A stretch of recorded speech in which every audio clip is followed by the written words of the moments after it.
Arthur, dear, where's your magic sword? I, Arthur, was to carry Excalibur. That is why I'm your king. Arthur's real enough and man enough to ride as we do in pursuit of glory. Merlin? But this Merlin is no wizard. He's a worthless drunkard. I should have known better than to trust a Frenchman. The robot is feeding off the magic of Excalibur. But your priests deny the power of Avalon. A dream to some. A nightmare to others! Hello and welcome to Hollywood Avalon with your host Mary Jones. And your co-host Dennis Lang. You're still doing that, right? As long as I remember. I'll probably forget the next time. That's fine. Speaking of forgetting, actually no, I don't have a follow through at all. Welcome to episode 3. We're going to watch A Connecticut Yankee in King Arthur's Court, the Bing Crosby 1949 comedy musical, which is based on the Mark Twain novel from the late 19th century, which is mostly a satire of a whole bunch of stuff. Actually, it's a lot to unpack, but I'm curious as to what carries over from Twain's novel into this film. Probably not a whole lot. As you can see from the poster of it, it has the book at the bottom. Yes. Which seemed to be a thing in the 40s. So I remember Rebecca. Yeah. Like with that movie, like Rebecca's, like the book is right in front of his face. They probably did that with like Gone with the Wind. I mean, Yeah. a lot of films were based on books, still are. And it's based on the book that you've read. Exactly.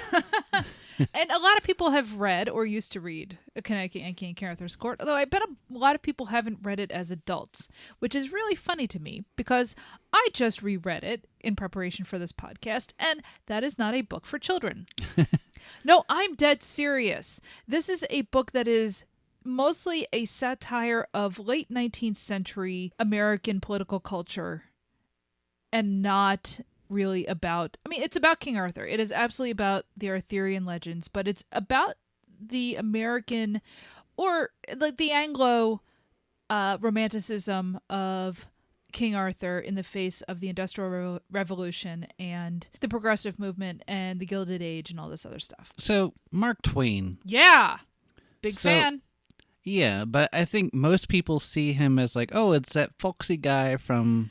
They think of Hal Holbrook. Exactly. Yes. They think of like a PBS special from 30, 40 years ago, actually, at this point. Yeah, and he, he's like a Cracker Barrel character or something. Yeah, which is a shame because Mark Twain is a very complex and fascinating character. And he is a character. Samuel Clemens is a man. Mark Twain is a character. We've been to his house in Connecticut. Yep. You know, I want to go to Hannibal. Part of the pre-show, let me put this out there. I, as a child, was given a copy of Tom Sawyer, as many children are. Mm-hmm. And Tom Sawyer is more or less written for kids, although it wasn't like, I don't think that was like Twain's like intention necessarily. It's like The Hobbit to Huck Finn's Lord of the Rings. No, it absolutely is. Yeah. You're dead on. And I read Tom Sawyer obsessively as a child. Like I went in like 100%. I was really into the Rush song. Yeah, that is not a shock at all. Yeah, okay. Sorry, go ahead. Well, the funny thing about Twain is how many of his works are, I won't say bowdlerized, but considered like a thing you can give children to read because it's now considered literature. And when you actually go and read the books, they're not for children at all. It's a lot like Dickens. You know, people will give kids Great Expectations to read in high school, and they're not going to understand Great Expectations. Well, it's the same thing with Huck Finn. A kid's not going to really understand the arc of Huck Finn, which is a book that falls apart at the end, to be fair. And the same thing is true with A Connecticut Yankee in King Arthur's Court. Everybody remembers, oh, a guy falls asleep and he ends up in the time of King Arthur and introduces them to machines. The end. That's not the end. Like, everybody who has read the book or seen a film version of it remembers, oh, the guy is able to predict when there's going to be an eclipse, and that's what saves him from being burned at the stake. He introduces them to a proto-industrial revolution and the ideas of democracy, and isn't this great? Right, and that does happen in the book. But the book is much more interesting than that. And the book is actually more commentary on things like Southern, what would you call it? Southern romanticism, in the vein of, say, Walter Scott's Ivanhoe, and a romantic vision of the medieval feudalist period as a way to prop up the plantation state. And so this is as much a satire on sort of the lost cause idea as much as anything else. Twain's Camelot is a barbarous backwater. When Hank Morgan, our hero, shows up, his whole thing is like, I'm going to civilize these people.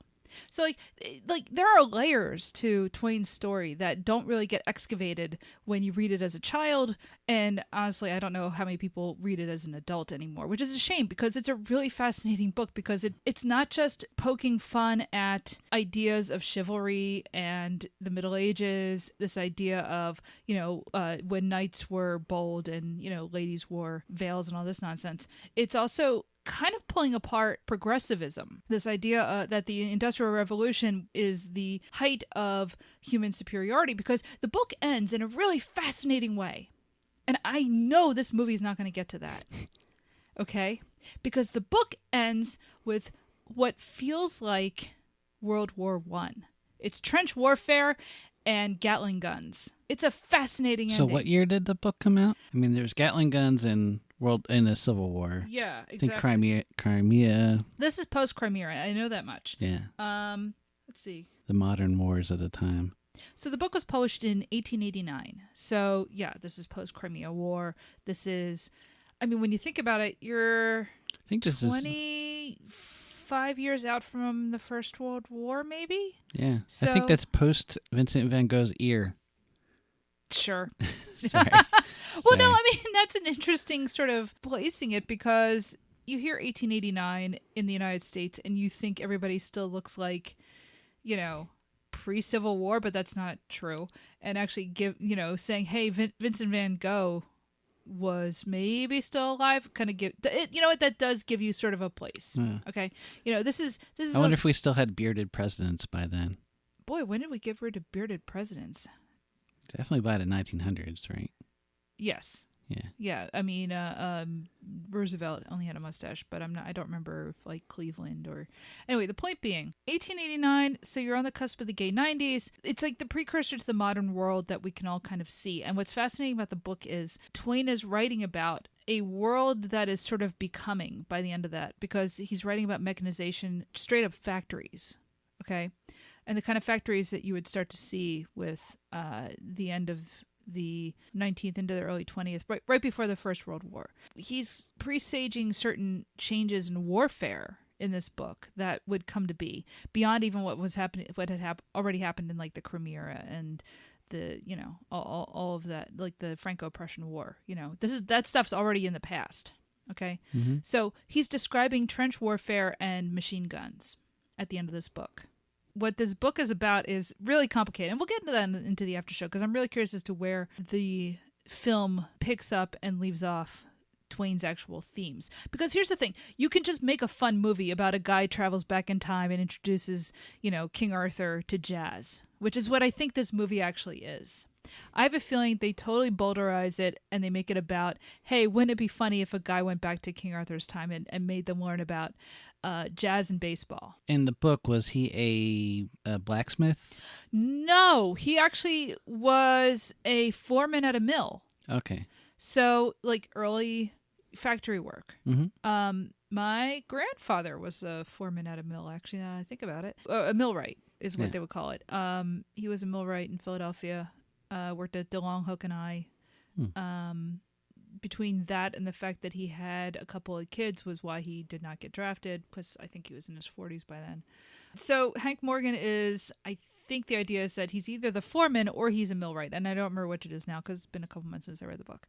So essentially he's an engineer. Yeah. He understands how to build machines, and he introduces machines. He introduces the printing press. He starts up a newspaper. He introduces the telegraph. He introduces all these concepts from the 19th century. Like it's as if you went back to King Arthur's time and decided to not just give you printing presses, but like the internet.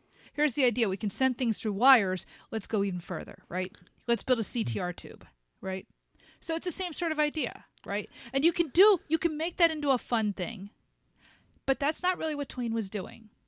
He was doing something more serious. He was making a commentary not just about how pre-Civil War Southern society liked to have this idea of we're basically descended of Norman aristocrats, and having this slave plantation is the same thing as being a feudal lord, which is gross on many levels, and Twain knew it was gross. And so on the one hand, he's kind of satirizing people's love of romantic and medieval literature as a justification for their own depravities. But he was also making fun of the Northern idea that industrialization was the key to progress. Not because, certain things are wrong, because Twain himself was a newspaper man. It's not like he was against the printing press. He wasn't against industrialization, but he saw where it could go wrong.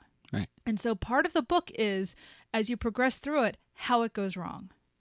There's also a really fascinating section of the book where Hank and King Arthur disguise themselves and go out amongst the people and have to deal with being a peasant and what it's actually like. Now, this is an old trope. Yeah. When I say old, I mean the Greeks used this. This is an ancient. There's something like that in Henry V. Yes. Exactly. Yes. Henry V. Yes. Yeah. This is one of the oldest things in Western literature. I can't speak for other literatures because I'm not as well versed, but I know Western literature. And so this is an old idea. And Twain uses it to great effect because King Arthur is sort of, his eyes are open to the ways that things are not just in his kingdom, and eventually wants to fix them, right? Although there's a lot of pigheadedness and his own sort of trying to get him beyond his own, what would you call it? Divine right of kings stuff? Well, there's that, but there's also just like when you're introduced to the ways that your own society is corrupt, but you are the beneficiary of that, you don't necessarily want to change it, you want to justify it, right? Yeah. And you drag your feet, or you try to find ways to say like, well, no, I don't actually have to change this, or I changed it in this one instance because that one instance was unjust, but overall the system is fine. And this is unfortunately human nature, right? Twain, if anything. So Arthur took the money, is what you're saying. Well, no. I mean, as the book goes on, they do try to, institute more reforms and whatnot. But right. Twain, if nothing, was a keen observer, I think, of human nature. This book is fascinating because Twain was a progressive. I would not say he was a Marxist, because I think to be a Marxist, you have to be an optimist about human nature and the idea that under the right circumstances, we can all be nice and share. And Twain's like, I don't think that actually happens. And the thing is, this is why. Are you talking about Mark Twain, or are you talking about you? Well, this is why I don't call myself a Marxist. It's because I'm a pessimist. A, I'm a pessimist. B, I don't read theory when I can help it because that shit's boring. Because I definitely feel like sometimes, like when you talk about Mark Twain and when you talk about Ben Franklin, there's a little bit of Mary Jones in there. Look, like you identify, you want them to be you, and you want them. I'm not a historian, okay? I am a flawed vessel if you want to find out about history, okay? I'm so sorry y'all have, glommed onto this podcast because I don't know what I'm talking about. I'm just talking about myself all the time. No, I'm not saying you're wrong. I'm just saying. No, I get you. But now here's the question for you. Yep. What is me interpreting Twain, and what is me influenced by Twain? I don't know what you mean. Well, you say, am I just reading myself into Twain by saying, well, he's a pessimist, so that's why he's not a Marxist, and he thinks that human beings are kind of greedy and won't share without a certain amount of force. And you're saying, well, am I talking about Twain, or am I talking about myself? Okay. Now here's my question for you. How do you know that I'm not getting that from Twain? Oh, I don't know. Right. Yeah. Because I'm not like a Twain scholar or anything. Neither am I. I'm not a scholar of anything. You're a little scholarly. I have a lot of books. I'm not a scholar. There's a difference. I've never been published. Nor should I be. I'm terrible. Oh, come on. I don't know what I'm doing. I'm making a podcast. So, anyway, so I'm really curious as to what this movie... You mean this podcast isn't going to end up being a giant book? Like the story of film book? Oh my God. Yeah. I could do that if I wanted to eventually. Sure. Just write an entire... Mary Jones of maryjones.us or dot. Yeah, it's Yeah. .us. Yeah. Yeah. Oh, I gotta check to make sure that my domain hasn't expired yet. Hmm. Anyway, the Anyway. point being, so this movie came out in 1949. Stars Bing Crosby. Yeah, everything we've just talked about probably out the window. Well, that exactly. That's what I'm curious about. So what did they retain? I am sure they retain the baseball, because there's a whole part where Twain talks about how Hank Morgan introduces baseball to these guys, and it takes off like crazy. He introduces trains. He introduces the printing press. I'm sure that type of stuff all is in here. I'm sure predicting the eclipse is in here. I know you've brought up that there's a whole bit that's in, them playing jazz, right? So That's actually, I think, the only scene I've really seen, Mhm. and I loved it. I was just enthralled. how old were you, do you think? Like 30s, maybe. I Oh, don't know. okay. It wasn't that long, or it wasn't like. Wait a minute, you're 30s. I've been with you since you were 32. Yeah, Well, when were you watching it without me? I don't know. What? I don't know. Maybe 20s, maybe 30s. What's the difference? A lot. I wasn't there for your 20s. we did watch it together. Well, obviously. You're watching television without me. What is this? Anyway. Anyways. Anyway. So, I've never seen this movie, and I'm really curious as to what they excise and what they keep and how much of Twain's actual ideas they retain. I don't think it's going to be very many. I am sure this is going to be a complete burlesque, and that's fine, but it does miss what Twain's trying to do. Like, I wouldn't count on Bing Crosby to be the deliverer of No. fine cinema. Well, I don't know. I think Going My Way was a pretty good movie. Yeah. Pretty sure it won Best Picture. Bells of St. Mary is good. Yeah. Well, that's the sequel to Yeah. Going My Way. Oh, I didn't know that. Uh-huh. I guess I forgot. I like some of the road movies. Road to Utopia is a fun one. Yeah. But yeah, no, I'm not looking for, So this will be the oldest movie we've seen for this podcast. Yes. This and in Mary versus the Movies. But it won't be the oldest entirely, because there are definitely some silent films that we're going to watch at some point. Yeah, but I'm just saying that it's the oldest that we've done for these podcasts, Yeah. but it's not the oldest that we've done for a podcast. Oh, are you talking about the podcast that nobody can hear because we won't release it? Oh, we didn't? Well, not really. Hey, it was out, I guess. Not on like Sort of. Apple iTunes or anything like that. We very briefly, did a podcast about every Oscar winner, like Best Picture winner. And we only got into like the third episode, and we realized, oh my God, every episode is like, 2-3 hours long, and we're doing a ton of research, and this is just taking too much time. Yeah, it was really long. It was really hard to do. I would love to go back and like restart that, but it would be hard. Maybe we could just put it out as a... As a bonus sometime? Yeah. Yeah. I'm sorry, people. You might have to hear that someday. A year from now. You Yeah. know, like if we're, I don't know. Yeah, we'll see. Maybe you could re-edit it if we still have the Oh, files. yeah, because I definitely have time for that. Yeah, just do that. Just quick do that.